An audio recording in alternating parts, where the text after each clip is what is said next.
ನೀವು ನೋಡ್ತಾ ಇದ್ದೀರಾ ಟಿವಿ 46 ಮಲೆನಾಡು ವಾರ್ತೆಗಳು. ನಾನು ಮೇಘನಾ ಲೋಕೇಶ್.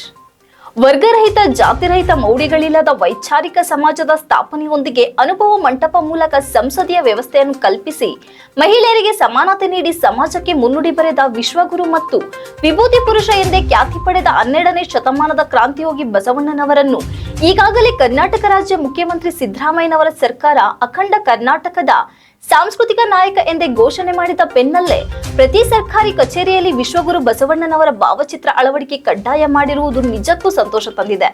ಈ ಮೂಲಕ ಘನ ಸರ್ಕಾರಕ್ಕೆ ಅಭಿನಂದನೆ ಸಲ್ಲಿಸಲಾಗುತ್ತದೆ ಎಂದು ಪುಷ್ಪಗಿರಿ ಮಹಾಸಂಸ್ಥಾನದ ಕಾರ್ಯದರ್ಶಿ ಹಾಗೂ ಬೇಲೂರು ವಿಧಾನಸಭಾ ಕ್ಷೇತ್ರದ ಕಾಂಗ್ರೆಸ್ ಮುಖಂಡ ಗ್ರೇನಿಟ್ ರಾಜಶೇಖರ್ ಮೆಚ್ಚುಗೆ ವ್ಯಕ್ತಪಡಿಸಿದರು.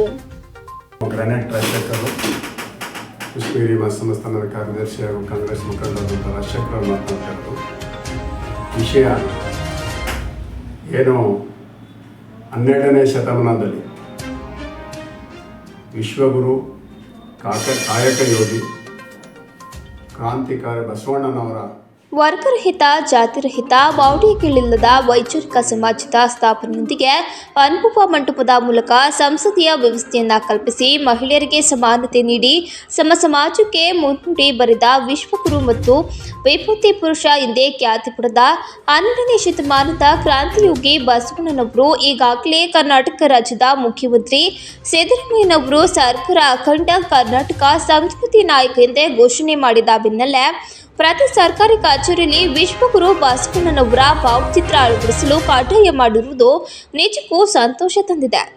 ಈ ಮೂಲಕ ಘನ ಸರ್ಕಾರಕ್ಕೆ ಅಭಿನಂದನೆ ಸಲ್ಲಿಸಲಾಗುತ್ತದೆ ಎಂದು ಪುಷ್ಪಗಿರಿ ಮಹಾಸಂಸ್ಥಾನ ಕಾರ್ಯದರ್ಶಿ ಹಾಗೂ ಬೇಲೂರು ವಿಧಾನಸಭಾ ಕ್ಷೇತ್ರದ ಕಾಂಗ್ರೆಸ್ ಮುಖಂಡ ಗ್ರಾನಿಟ್ ರಾಜಶೇಖರ್ ಮೆಚ್ಚುಗೆ ವ್ಯಕ್ತಪಡಿಸಿದರು. ಪತ್ರಿಕೆಯೊಂದಿಗೆ ಮಾತನಾಡಿದ ಅವರು ಬುದ್ಧ, ಬಸವ, ಅಂಬೇಡ್ಕರ್, ಕನಕದಾಸರು ಸೇರಿದಂತೆ ಅನೇಕ ದಾರ್ಶನಿಕ ಮಹಾನ್ ಪುರುಷರನ್ನ ಈ ನೆಲ ಎಂದಿಗೂ ಮರೆಯುವುದಿಲ್ಲ, ಸಾಧ್ಯವಿಲ್ಲ. ಅವರು ಸಮಾಜಕ್ಕೆ ನೀಡಿದ ಕೊಡುಗೆ ಅಪಾರವಾಗಿದೆ. ವಿಶೇಷವಾಗಿ 12ನೇ ಶತಮಾನದಲ್ಲಿ ಬಸವಾದಿ ಶರಣರು ನೀಡಿದ ಕೊಡುಗೆ ಅಗಮ್ಯವಾಗಿದೆ. ಒಂದು ಕಡೆ ಸಾಮಾಜಿಕ ಚಳವಳಿ ಮತ್ತು ವಚನ ಸಾಹಿತ್ಯದ ಮೂಲಕ ಜಾಗೃತಿ ಮೂಡಿಸಿದ್ರೆ, ವಿಶ್ವದಲ್ಲಿಯೇ ಮೊದಲ ಸಂಪತ್ತು ಎಂಬ ಹೆಗ್ಗಳಿಕೆಗೆ ಪಾತ್ರವಾದ ಅನುಭವ ಮಂಟಪದ ಮೂಲಕ ಧ್ವನಿ ಇಲ್ಲದವರಿಗೆ ಧ್ವನಿ ನೀಡಿ ಮಹಿಳಾ ಸ್ವಾತಂತ್ರ್ಯದ ಜೊತೆಗೆ ವಚನ ರಹಿಸಲು ಅವಕಾಶ ಕಲ್ಪಿಸಿದ್ದಾರೆ. ಸಮಾಜದಲ್ಲಿ ಅಸಮಾನತೆಯನ್ನ ತೀವ್ರವಾಗಿ ಖಂಡಿಸಿದ ಬಸವಾದಿ ಶರಣರ ಅಂದೇ ಅಂತರ್ಜಾತಿ ವಿವಾಹಕ್ಕೆ ಪ್ರೋತ್ಸಾಹ ನೀಡಿದ್ದಾರೆ. ಕಾಯಕದ ಮೂಲಕ ದಾಸೋಹ ಪ್ರಜ್ಞೆಯನ್ನ ಜನತೆಗೆ ಮೂಡಿಸಿದ್ದಾರೆ. ಭಾರತದಂತಹ ದೊಡ್ಡ ದೇಶಕ್ಕೆ ಸಂವಿಧಾನವನ್ನ ನೀಡಿದ ಡಾಕ್ಟರ್ ಬಿ.ಆರ್. ಅಂಬೇಡ್ಕರ್ ಅವರು ಕೂಡ ಬುದ್ಧನ ಮತ್ತು ಬಸವಣ್ಣನವರ ವಿಚಾರಧಾರೆಗಳನ್ನ ಅಳವಡಿಸಿಕೊಂಡಿರುವುದು ನಿಜಕ್ಕೂ ಐತಿಹ್ಯವಾಗಿದೆ ಎಂದು ಹರ್ಷ ವ್ಯಕ್ತಪಡಿಸಿದರು. ಇಂತಹ ಮಹಾನ್ ವ್ಯಕ್ತಿ ಒಂದು ಜಾತಿ ಧರ್ಮಕ್ಕೆ ಸೀಮಿತವಾಗಬಾರದು ಎಂಬ ಕಾರಣದಿಂದ ಸಿದ್ದರಾಮಯ್ಯನವರ ಸರ್ಕಾರ ಈಗಾಗಲೇ ಅಖಂಡ ಕರ್ನಾಟಕ ಸಾಂಸ್ಕೃತಿಕ ನಾಯಕ ಎಂದು ಘೋಷಣೆ ಮಾಡಿದೆ. ಸದ್ಯ ಫೆಬ್ರವರಿ 17ರಂದು ರಾಜ್ಯದ ಪ್ರತಿ ಸರ್ಕಾರಿ ಕಚೇರಿಯಲ್ಲಿ ವಿಶ್ವಗುರು ಬಸವಣ್ಣನವರ ಭಾವಚಿತ್ರವನ್ನು ಅಳವಡಿಸುವ ಮೂಲಕ ಗೌರವ ಸಲ್ಲಿಸಬೇಕು ಎಂದು ನಿನ್ನೆ ಭಾವಚಿತ್ರವನ್ನು ಅಧಿಕೃತವಾಗಿ ಬಿಡುಗಡೆ ಮಾಡಿದ ಸರ್ಕಾರದ ಮುಖ್ಯಮಂತ್ರಿಗಳಾದ ಸಿದ್ದರಾಮಯ್ಯನವರು, ಉಪಮುಖ್ಯಮಂತ್ರಿಗಳಾದ ಡಿ.ಕೆ. ಶಿವಕುಮಾರ್ ಮತ್ತು ಎಲ್ಲ ಸಚಿವ ಸಂಪುಟದ ಮಂತ್ರಿಗಳಿಗೆ ವಿಶೇಷವಾಗಿ ಅಭಿನಂದನೆ ಸಲ್ಲಿಸಲಾಗುತ್ತದೆ. ಶೀಘ್ರವೇ ಮುಖ್ಯಮಂತ್ರಿಗಳು ಮತ್ತು ಉಪಮುಖ್ಯಮಂತ್ರಿಗಳಿಗೆ ಅಭಿನಂದನಾ ಕಾರ್ಯಕ್ರಮವನ್ನು ಹಮ್ಮಿಕೊಳ್ಳಲಾಗುತ್ತದೆ. ಸರ್ವರಿಗೂ ಬಸವಣ್ಣನವರ ಆಶೋತ್ತರಗಳನ್ನು ಪಾಲಿಸುವ ಮೂಲಕ ಸದೃಢವಾದ ಕಲ್ಯಾಣ ರಾಜ್ಯ ಕಟ್ಟಬೇಕು ಎಂದು ಕರೆ ನೀಡಿದರು. ಜನನ ಆಸ್ಥಾನದಲ್ಲಿ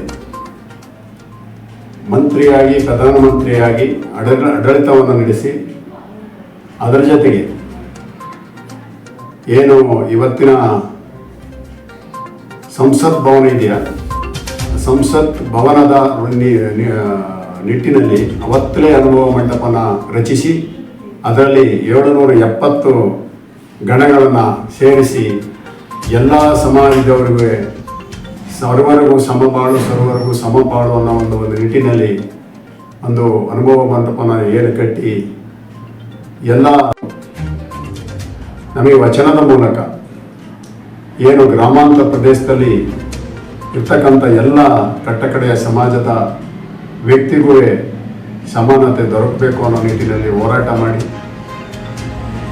ಎಲ್ಲರಿಗೂ ಕಾಯಕವೇ ಕೈಲಾಸ ಅನ್ನೋದ್ರ ಜೊತೆಗೆ ಏನು ದಾಸೋಹದ ಮೂಲಕ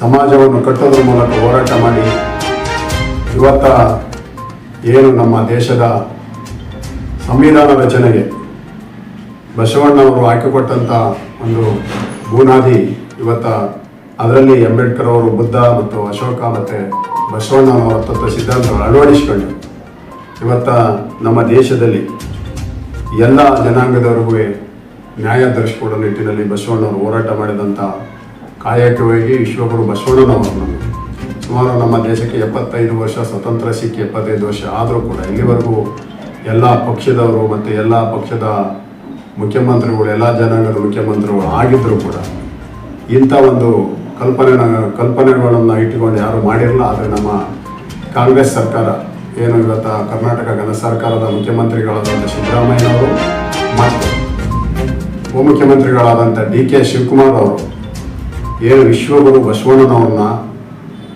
ಅಖಂಡ ಕರ್ನಾಟಕದ ಸಾಂಸ್ಕೃತಿಕ ನಾಯಕ ಎಂಬ ಘೋಷಣೆ ಮಾಡೋದ್ರ ಜೊತೆಗೆ ಇದೇ 2024 ಫೆಬ್ರವರಿ 17ರಂದು ಕರ್ನಾಟಕದ ಎಲ್ಲ ಸರ್ಕಾರಿ ಕಚೇರಿಗಳಲ್ಲಿ ಬಸವಣ್ಣನವರ